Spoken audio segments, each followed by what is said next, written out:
Renungan Harian, Bugar Selamanya, oleh LFRE Daily.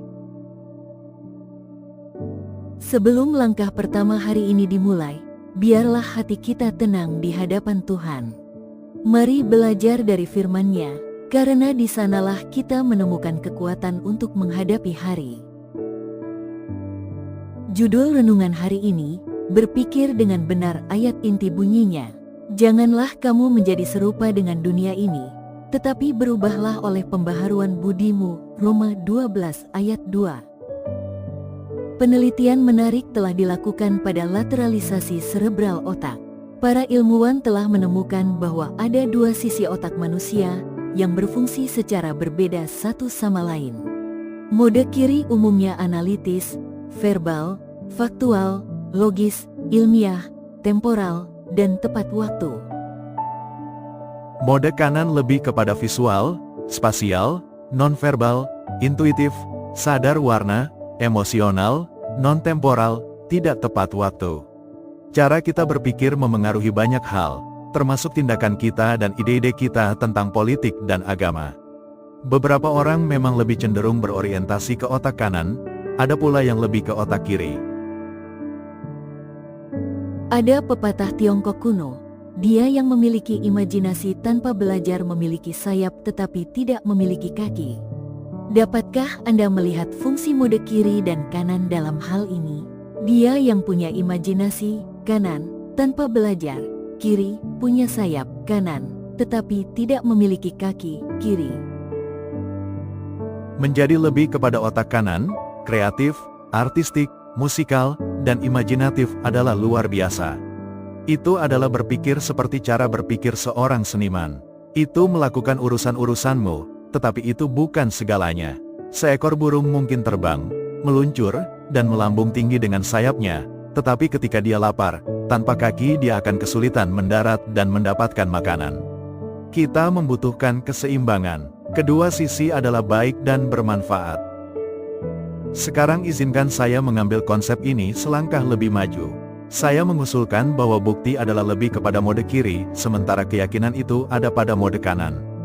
Fakta-fakta ada di sebelah kiri, dan apa yang adalah iman itu ada di sebelah kanan. Doktrin-doktrin, ayat-ayat pembuktian, dan persuasi logis berada di sebelah kiri, pengalaman dan pengetahuan dari pengalaman berada di sebelah kanan. Untuk apakah para martir itu mati? Fakta, ayat-ayat pembuktian, doktrin dari iman mereka, dan hubungan pengalaman mereka dengan Yesus Kristus. Mereka tidak pernah akan mati demi fakta dan doktrin saja. Kita membutuhkan keseimbangan. Kita butuh pelatihan disiplin klasik yang baik, teks, sejarah, doktrin. Tetapi kita juga membutuhkan hubungan yang hidup dan menarik dengan Dia yang menjadi tujuan pembelajaran kitab suci. Inilah pemikiran yang menarik. Dia yang menempatkan dirinya tanpa syarat di bawah bimbingan Roh Tuhan akan menemukan bahwa pikirannya makin luas dan berkembang. Ia memperoleh pendidikan dalam pelayanan kepada Tuhan yang mana tidak sepihak dan kekurangan, mengembangkan karakter satu sisi karakter, tetapi menghasilkan simetris dan keutuhan. Ellen G. White, Selected Messages, Buku 1, Helm 338. Itu seharusnya menjadi tujuan kita. Apa yang dapat Anda lakukan untuk menjadi pemikir yang lebih seimbang? Pokok pelajaran, berpikir seimbang. 1. Tuhan menciptakan kita dengan dua sisi otak. Otak kiri membantu kita berpikir logis dan teratur. Otak kanan membuat kita kreatif dan peka perasaan. Keduanya penting, kita perlu berpikir dan juga merasakan. 2. Iman dan pengetahuan harus berjalan bersama. Belajar firman Tuhan itu baik, tapi kita juga harus mengalaminya dalam hidup sehari-hari. Tidak cukup tahu tentang Yesus, kita perlu hidup bersamanya. Kita dipanggil untuk mengembangkan seluruh potensi kita dalam Tuhan.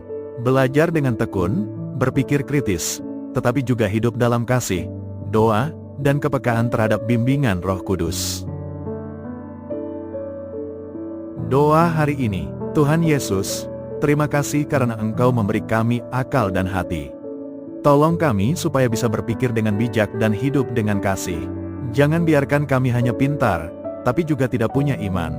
Jadikan kami seimbang, belajar dengan tekun dan percaya kepadamu selalu.